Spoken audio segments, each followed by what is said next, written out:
রাধে রাধে বন্ধুরা, আবার তোমাদের সবাইকে স্বাগত আমার নতুন ডেইলি ব্লগে। আজকে আবার পুরো দিনটি কাটাবো আমার বাড়ির কিছু অনুভূতির সাথে ও আমার গোপু সোনা ও রাধামার সাথে। চলো শুরু করি আজকের সুন্দর দিন। আজকের দিনটা একদম অন্যরকম শুরু হলো। বাড়িতে মা নেই, জরুরি কাজে বাইরে গেছে, তাই আজকে বাড়ির সব দায়িত্ব একটু আমার ওপর নিয়ে নিলাম। সকালে উঠেই প্রথমে রান্নাঘরে ঢুকলাম। সত্যি বলতে প্রথমে একটু নার্ভাস লাগছিল, কারণ মা না থাকলে রান্নাঘরটা যেন একদম অন্যরকম লাগে। তারপর ভাবলাম যা হোক আজ নিজের হাতেই সব করতে হবে। তাই শুরু করলাম একদম সাধারণ কিন্তু খুব প্রিয় একটা মেনু দিয়ে, ডাল ভাত আর আলু ভাজা। ভাত বসালাম, ডাল ফুটতে দিলাম আর আলুগুলো ঠাম্মা কেটে দিচ্ছিল মুচমুচ করে। রান্না করতে করতে মনে হচ্ছিল এই সাধারণ খাবারের মধ্যে আসলে বাড়ির আসল শান্ত লুকিয়ে আছে। আর রান্নাঘরের সেই গরম গরম ভাতের গন্ধ, ডালের ফোড়ন আর আলু ভাজার মচমচে আওয়াজ, সব মিলিয়ে একদম ঘরোয়া একটা সুন্দর অনুভূতি হচ্ছিল। তারপর ভাবলাম আজকে পুরো মুহূর্তটা ভিডিও করে রাখি, তাই পুরো ভিডিওটা করলাম। মাঝে মাঝে নিজের হাসি পাচ্ছিল, কারণ কখনো ডাল নাড়ছি, কখনো ক্যামেরা বা ফোন ঠিক করছি।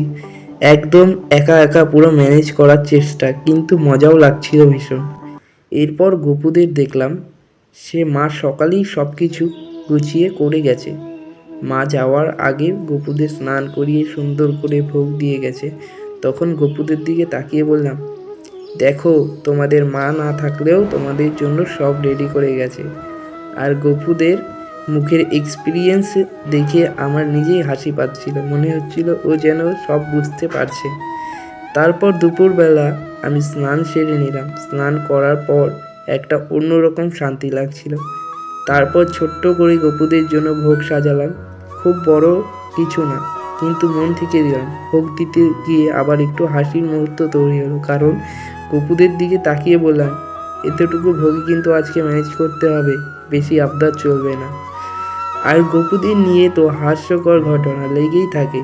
আমি যখন ভোগ দিচ্ছিলাম তখন এমনভাবে তাকিয়েছিল যেন ওরা খাবারের পুরো হিসেব রাখছে।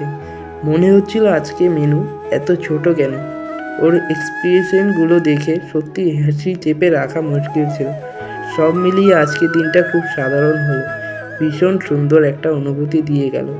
আজ নিজের হাতে রান্না করা, বাড়ির দায়িত্ব সামলানো, গপুদের ছোট্ট ভোগ দেওয়া আর সেই সব ছোট ছোট হাসির মুহূর্ত, এসব নিয়ে আজকের দিনটা মনে রাখার মতন হয়ে গেল।